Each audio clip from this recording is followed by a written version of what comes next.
Question 15, you're looking for enthalpy change of reaction. You have been given enthalpy change of combustion. If you have been given enthalpy change of combustion, what we could be thinking about is, if you are combusting completely in excess oxygen, you're going to get enthalpy of combustion of carbon monoxide multiplied by 2 because this is for combusting 1 mole of the substance in the standard state completely in excess oxygen. You're burning 2 mole of the carbon there. So again, this will give you 2 CO2. This is 2 times the enthalpy of combustion of carbon because you are combusting 2 mole of the substance there. So in terms of Hess law says that enthalpy change of a reaction is independent of the path you take. So you could take this indirect path. So delta HR there is going to be 2 times the enthalpy of combustion of carbon. And then I'm going opposite. So there's going to be minus 2 times the enthalpy of combustion of CO. So there's 2 times minus 394. And then minus 2 times minus 283. 2 times 394 negative minus 2 times 283 negative. I get minus 222 kilojoule per mole. They do not want us for the actual value. They will just want us for the calculation. We're looking for something with 2 times. 2 times minus 394 minus 2 times minus 283 because I'm going opposite that. So minus and minus is going to be plus 2 times 283. So D is going to be the correct answer and not B. Be very careful with the sign. Negative and negative give you positive there. Question 16. These are variations of standard Gibbs energy with temperature. So what can we conclude about this reaction? As temperature increases, delta G becomes more negative. They become more negative. So what can we say here? R is greater than 0, T is greater than 0. If delta G becomes more negative, you can try and put in some value, I guess. So K equal to, ln K equal to, if I move the minus RT down there, there's minus delta G of RT. So you can make K the subject if you're okay with the math, and K is going to be e to the power minus delta G of RT. So if I just put in the value, let's say 5.4, so 5.4 divided by 8.31 divided by the temperature in Kelvin, which is 298, take the negative, okay, and then take the exponential value. Oops, I have done that wrong. So let's try that again. 5.4 divided by 8.31 divided by 298, take the negative, and then exponential of that. That K there is roughly 0.998. So for this bottom one, 400 Kelvin, so minus 12.9. I beg your pardon, I actually did a mistake because this is R in 8.31 joule per Kelvin per mole. This is in kilojoule per mole. So I have to multiply this delta G by 1,000. So 5.4 times 1,000 to get to joule per mole divided by 8.31 divided by 298 Kelvin. Take the negative is e to the power of, okay, give me a minute, 5.4 times 1,000 divided by 8.31 divided by 298. Take the negative, and then this is around 0.113. So that's what I got for the equilibrium constant. And how about for the other one? So K equal to, so minus 12.9. So it's a negative value multiplied by 1,000 to convert to kilojoule per mole to joule per mole, divided by 8.31 divided by 400 Kelvin. Take the negative and then take the exponential of it. I get 0.887. So looking at that, you can see the equilibrium, whatever equilibrium that it has, equilibrium constant, right? The equilibrium constant favors more to the right-hand side as temperature increases. So as temperature increases, I can also say that the equilibrium constant value increases. So equilibrium favors more to the right, favors to the right-hand side as temperature increases. That can only suggest that the forward reaction must be endothermic, because if the forward reaction absorbs heat energy, when temperature increase, your equilibrium will try to counteract this change by decreasing temperature, and therefore you will absorb more heat energy. And when you absorb heat energy, you will favor the right hand side, giving you a higher value equilibrium constant, and therefore a higher value equilibrium constant will make the delta G more negative there and make it more feasible and more spontaneous. So we can say that equilibrium shift to the left as temperature increases. That is wrong. Equilibrium shift to the right. The forward reaction is more spontaneous below 300 Kelvin. That is wrong, because as the delta G become more and more negative, that is when temperature increases. They become less spontaneous. At lower than 300 Kelvin, they become negative. So for delta G to be greater than 0, below 300 Kelvin, that is not spontaneous at all. Now we can think about C, but since I already done some calculations on equilibrium constant, we can see that Kc, equilibrium constant here, decreases as temperature increases. Well, the equilibrium constant increases as temperature increases. So this thing here, Kc will not decrease, it would in fact increases as temperature increases. So very clearly C is the only correct answer. And we can roughly tell that because if we delta G become more and more negative as temperature increases, entropy is higher in the products than in the reactants. So when the delta G become more negative, and delta H will be constant, and what can we say here? I guess I can't say anything except that the other three must be wrong, and therefore, we're only having option C as the only correct answer there. So question 17, which substance has the highest lattice enthalpy? So as defined in the IB syllabus, the lattice enthalpy is defined for the lattice of formation. So you are forming 1 mole of the ionic solid from its gaseous ion. So which one will release the greatest amount of energy? So the greatest, the most exothermic. So this will be the most exothermic as you are forming the strongest ionic bond. If we are forming the strongest ionic bond, we will release the largest amount of energy as we are forming 1 mole of the ionic compound, ionic solid, from its gaseous ion. So in terms of the strength of ionic bond, we need to look at the charge density of the cation as well as charge density of the anion. So charge density is basically charge over size. So what you want there is you want big charge of the cations and you want small size. So for both of them, it's the same factor. You want big charge and small size for the anion as well.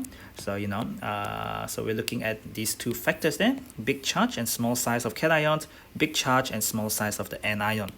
So looking at all of these, we have Ca2 plus, Ca2 plus, versus K plus and K plus. I'll be tempted to say that the Ca2 plus has a higher charge than the K plus, and they're in the same period, by the way. So that this one will have a higher charge density compared to the K plus. They're also in the same period, so I can cross out K plus there. Now between the F minus and Cl minus, so you have Cl minus which have 1 extra shell compared to the F minus. So F minus is smaller than Cl minus. So what we can say is D must be the one that will form stronger ionic bond compared to between Ca2 plus and Cl minus, because the Cl minus has a lower charge density for the anion compared to this. So this will release the greatest amount of energy, and therefore it's the most exothermic lattice enthalpy. It will be the highest magnitude or highest value, numerical value for the lattice enthalpy there. Question 18, we have the mass change when we add marble chips, which are typically calcium carbonate, and we add it to excess hydrochloric acid. So that means all the solid will disappear. All the solid will react because the acid is in excess. So that means the marble is limiting. So that means the marble is used up completely, and therefore you will not see any remaining insoluble solid. These are change of masses. What we could say is there's curve 1 and curve 2. First of all, curve 2 started from a higher mass of beaker because we have more. We had more of the solid. Whereas here in the bottom one, you have the non-bolded one. So that one there, that one must be lesser. We had lesser of the solid. Now this is to do with the amount you start. These are called initial masses. If you want to talk about rate of reaction, so this dotted one, this is about rate of reaction. You have to draw a tangent to the line. So let me try and make this dotted. And can I make it dotted? Yes, I can make it dotted. So that thing there is the tangent. And this is tangent for curve 2, which is the dotted one. And this is equal to the gradient of the tangent. The gradient of the tangent is equal to the rate, the initial rate. That means how fast it is at the beginning, that initial rate for curve 2. And then I can do initial rate for curve 1. As you can see, this is my tangent for curve 1. So that is the tangent for curve 1. So of course that might not be the question that are being asked here, but you should really be thinking about this for your theory question as well. So gradient of tangent for curve 1 equal to initial rate for curve 1. That is because this is a tangent at time equal to 0. At time equal to 0 then. And previously the green one is also at time equal to 0. So that was initial rate. Now you're looking for which one will produce curve 2. So first of all, curve 2 is going to be faster because the gradient is steeper. So if the gradient is steeper gradient, that means faster rate. So it is a faster rate, and you also started with more of the solid. First of all, the rate is faster because of heating. This will affect rate. And powdering the marble chip, yes, this will increase the rate of reaction. Doubling the volume of acid and heating will increase the rate of reaction. Powdering the marble chip will increase the rate of reaction. So this black color one, this will increase rate of reaction. Whether the surface area increasing by powdering it instead of lumpy solid. Heating is when temperature would increase. So we know that when temperature increases or surface area increases, this will be true. So in terms of rate, all of them will produce curve 2. Now, the other thing we think about is this: we have more of the solid in order to produce curve 2, this dotted line. So just powdering the marble chip, we do not get greater mass. So this one does not change the mass, no increase in mass. So you cannot suddenly make something from nothing. Doubling the volume of acid, that could result in a greater mass of beaker because you have more volume of acid. So that could be the reason. What else could it be? Doubling their masses could be, but if you double the mass, surely the mass will be, actually we can't tell because this is the mass of the beaker, right? So we can't tell how much solid there is. Okay, let's think about this. So it seems like we are at a junction here, at an impasse here. Let's talk about D. When we double acid concentration, or actually, I know there's something else we can think about. Look at the end of the reaction. So here we have this and this. So curve 2, lesser mass at the end. Why do we end up with lesser mass at the end? Because we have more reactions. But in both of these reactions, well, in the first one, you add it to excess hydrochloric acid. So the H here is an excess, the marble completely reacts here. And then here, you get a further decrease in mass compared to before. Although you started with greater mass, and we need to think about what is limiting and what is not, right? So let's think about that. So I guess we can see that we end up with lesser stuff, although we started with more stuff at the beginning. So, powdering the marble chip, doubling the acid concentration, both of them will not change the mass at the beginning. So if you just double the concentration of the acid, but you still use the same volume, because they did not mention about changing volume, they just said powder the marble chip, that will not change the mass. Double the acid concentration without changing volume, that will not change the mass. So how do you get more mass at the beginning? You can't. So D doesn't lead to a higher mass at the beginning. So now we are left between option B and option C.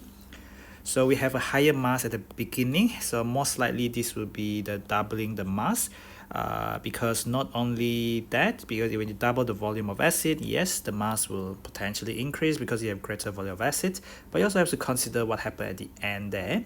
So for the curve 1, you have excess acid, so no solid remaining. But assuming that your acid is still in excess, when you double the volume of acid, the acid will result in a greater volume and not lesser volume, because when you double the volume of acid, if the acid is going to be limiting, because the acid is going to be excess, so you're going to end up with greater number or greater volume of the excess acid, so your mass at the end should be greater than that and not lesser than that. So double the volume of acid, that is going to be wrong, so it has to be just option B there. Question number 19, Maxwell-Boltzmann graph. We're looking at activation energy. So energy is on the x-axis. So activation energy is on the x-axis cycle there. So that must be option B and not the area under the graph, because there is the proportion of molecules with energy greater than or equal to the EA there. Question 20, so you have two steps and you're looking for something which is consistent with this mechanism. B is an intermediate, so 2 of A forms 1 of B, so 2 of A forms 1 of B, and then 1 of this B reacts to 1 of C, so 1 of B with 1 of C. But how do you get B? So 2 of A with 1 of C. This is step 2 overall, because B is an intermediate, it cannot appear in the red equations. But how do you get B? You get it from 2 of A. So in a way, step 2 is essentially 2 molecules of A reacting with 1 of C, and then step 1 is just 2 molecules of A or 2 of A forming 1 of B. So we are not told what is what, right? We are not told which one is the slow step or whatnot. So which red equation is consistent with this mechanism? First of all, B cannot appear in the red equation because B is an intermediate. Intermediate do not appear in the final red equation. So you have got B there, and now between this and this, so it cannot be D, because if the second step is red determining, if step 2 is red determining step, meaning it is the slow step or the slowest step in the overall reaction, then the rate will be 2 of A, which give you 1 of B. It would have to be 2 of A and 1 of C. But that is if step 2 is red determining. And if step 1 is red determining, if step 1 is red determining step, then the rate will be 2 of A was involved in forming 1 of the B. So C is plausible, but D is impossible because you don't have 2 of A in forming B and reacting with C in that step 2 there. So D cannot be the answer there. Question 21, you are looking at a first order reaction. There are two different kind of graph. There is concentrations against time. There is also rate against time. So this is something to try and confuse students, obviously. What do we want? So we need to choose both combination, to be honest. So first of all, first order rate equation, rate equal to K, and then concentrations of this substance, let's say, let me use just A, concentration of A to the power of 1. So this is Y, this is M, this is X. This is a linear graph. It's a linear straight line graph, Y equal to mx plus c. This is rate against concentration to raise to the power of first order. So looking at rate against concentration, this is our first order. This one straight line here, rate is just constant, so it's just rate equal to K and then A to the power of 0. So this is for a 0 order reaction there. So we're looking for something that contain Y, so A and C are out. So we're left between this concentration against time graph. When you have 0 order reactions, if you think about 0 order reaction, the gradient K there, rate is going to be the change in concentrations against change in time. So change in concentration, if I do delta concentration over delta time, change in concentration over change in time.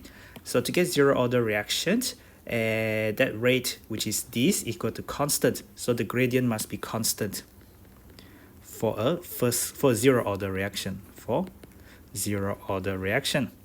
the gradient is constant when it is a linear graph, because Y equal to mx plus c. In both cases, the concentration of the reactant will drop naturally, but here it drops linearly because it's a 0 order reaction. So W is wrong. This has to be the first order reactions where you can see the exponential decay. So it'll be like A equal to A naught initial concentration, e to the power minus KT. So that's V and Y for a first order reaction. So that's option B there and not option D. Question 22, you want the greatest increase in the percentage conversion of methane. So you want to favor right hand side. That is essentially what you want to say, favor right hand side. In terms of pressure, we're looking at the moles of gases. So they are all gases.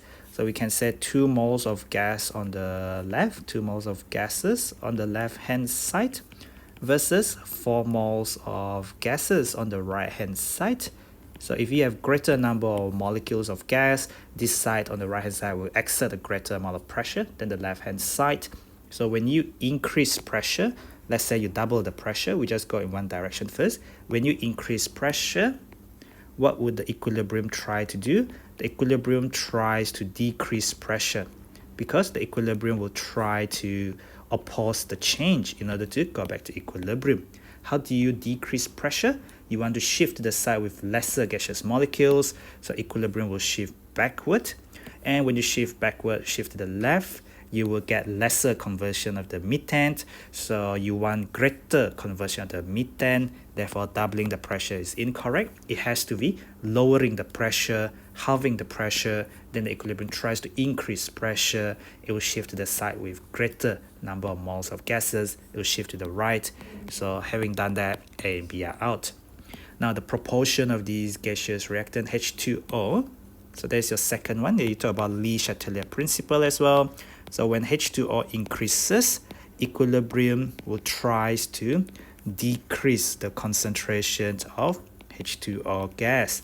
How would you decrease the concentration of it? You will react more of it. When you react more of it, you will go from left to right. You will favor right hand side. You will favor forward reaction. More of the H2O will be gone. Concentration of H2O will decrease. You will convert more of the CH4. So, doubling the concentration of H2O, increasing the concentration of H2O is going to lead to a greater conversion of your methane there. Question 23, another Le Chatelier principle question. You want the greatest increase in the amount of sulfur trioxide. Increase in the amount of sulfur trioxide. So this is changing the moles of the gas. Changing the mole of the gas. What are we talking about? If volume and temperature remain constant. So if we want the greatest amount of sulfur trioxide, we want to favor right hand side. So at the moment, if we have, what are we talking about? So if you have 1.0, if initially, so we're talking about initial, if you have 1.0 mole, and then the oxygen you have 1.0 mole also. According to the question, 1.0 mole, and the blue one, 1.0 mole for the SO2 according to the question there. So when you change from that to that, what change in the molar ratio of the reactants will cause the greatest increase in the amount of sulfur trioxide? We have to try and think of something called equilibrium constant, or sometimes in the IB syllabus they call it the reaction quotient, Q. Okay, so in terms of these, you have the amount on the right and the amount on the left. So Q there is going to be like proportional somehow to the equilibrium constant. So if I talk about equilibrium constant, it's similar to talking about reaction quotient really. So if equilibrium constant, we know Kc is to do with the concentration of SO3 square is to the SO2 square to the O2.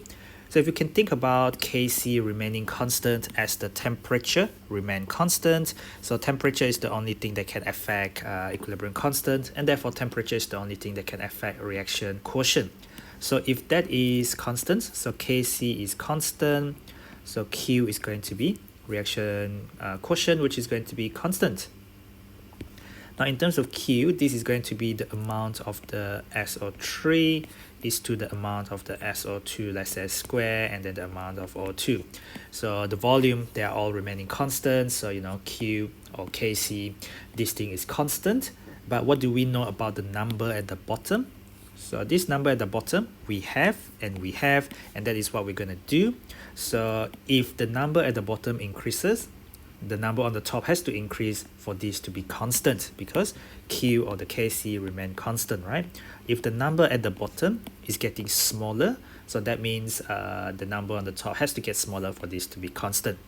So first of all, you want a greater amount of SO3, so you want this to increase, so you want the bottom to increase. If you want the bottom to increase, some of them decrease, some of them increase, some of them increase, some of them decrease here. So realistically speaking, we have to try and do some stuff here. So 0.8 square times 1.2, 0.8 square times 1.2, I get 0.768. This is the denominator, by the way. So if we want the greatest increase in the amount of sulfur trioxide, we need the denominator to be the highest value. So the next one, option B, so 0.9 square times 1.1. So 0.9 square times 1.1, that give me 0.891. And then 1.1 square times 0.9. 1.1 square times 0.9, I get 1.089. And last but not least, I have 1.2 square times 0.8. And they give me 1.152. As we mentioned just now, for this one to be constant, the greater the denominator, the numerator will have to be higher in order to keep the value of reaction quotient or this Kc constant. So the one at the bottom, the biggest value is 1.152, and therefore the correct answer there must be D, to give us the greatest increase in the amount of the sulfur trioxide. Question 24, we're looking for something called amphiprotic. So the definitions of something which is amphiprotic: can accept protons, proton is H plus, and also donate protons, donate H plus. So realistically speaking, there can only be one answer there. If you think about KW, you're looking at H2O, giving you H plus and OH minus. We said that the H2O is amphiprotic. It can accept H plus. When it accepts H plus, it uses the lone pair on the oxygen, and then you will get H3O plus. It can donate H plus in a manner of this KW. That way you can get a H plus and OH minus. So so they can do both things, amphiprotic there. Question 25, we are looking at a pH of 9. First of all, this is a base, so this is acid, and this is acid, so we're looking at pH lesser than 7 for acid, so A and D is out. In terms of our calculation, we need to be aware that, let's say for B, we have KW equal to H plus and OH minus, and this is at 298 Kelvin, so at 25 degrees Celsius. This is 10 to the power minus 14. If we have KOH, which is, oops, just give me a minute, this thing is not very sensitive. KOH giving us K plus and OH minus. If you have 1.0 times 10 to the minus 5, therefore the concentration of OH minus there is 1.0 times 10 to the minus 5. This is a strong base, yeah? So therefore, our H plus equal to 10 to the power minus 14 over the OH minus concentration. So 10 to the power minus 14 divided by 1 times 10 to the minus 5, I get 1 times 10 to the minus 9 mole per dnq. So I know pH equal to minus log 10 of H plus. So I just take the negative logarithm of the previous answer and I get 9 exactly. This is for option B there. So B is already our answer. If I had left with B and C, if I work out B to be something different, that means the other one must be the answer. You can try it with this now, and because this is the mole per dnq concentration OH minus, and then to work out the pH, you need the concentration of H plus. So remember to use the KW expression there. Next question, you're looking for Lewis acid. So Lewis acid is an electron pair acceptor. So it have empty orbital. Empty orbital can accept a pair of electrons, but not a Bronsted-Lowry acid. That means it's a proton donor. Okay, so first of all, we have BF3. If you know about the shape of BF3, it is trigonal planar. So because you got 3 bond pairs as borons, it's in group 13. It has got 3 valence electrons. It uses all 3 for bonding. It has got 0 lone pairs. So the 3 bond pair repel equally. You get a trigonal planar 120 degree geometry there. And this one would be boron sp2 hybridization. S3 plus 0 give you 3 electron pairs. 3 electron pairs. You have one of the s. 1 plus 2 give you 3 electron pairs there. Boron sp2, you still have one more p orbital, which are not hybridized. And this is the empty orbital. The empty orbital allows you to accept a pair of electrons, okay, dative covalent bond or coordinate bond. You can occupy the empty orbitals, and you can change the shape from trigonoplanar to tetrahedral once there's another dative covalent bond forming to it. There are no protons around the boron. It cannot donate protons in the first place, all right? So what can we say here? So let me think. Can it donate protons? Well, we need to think about the other one as well, because this proton donor is what will happen when it react with acid. Perhaps it will react with water. It might react with water, okay? But H3O plus, you can think of H3O plus. H3O plus still have a lone pair there, but we know that that doesn't act as a Lewis acid anymore, because it's got 2, 4, 6, 8. It's got 8 electrons around oxygen. In fact, that should be written as 8 valence electrons around oxygen. Cannot be a Lewis acid. NH3 is a Lewis base. It is not a Lewis acid because, again, it has got 2, 4, 6, and 8 electrons in the outer shell of nitrogen there already. And chloride, so chloride ion would have 3 lone pairs, in fact 4 lone pairs like this. And then overall it's got a negative charge. It's got so many lone pairs, and it doesn't accept another pair of electrons, so it's not a Lewis acid, leaving us really with just option A as the answer.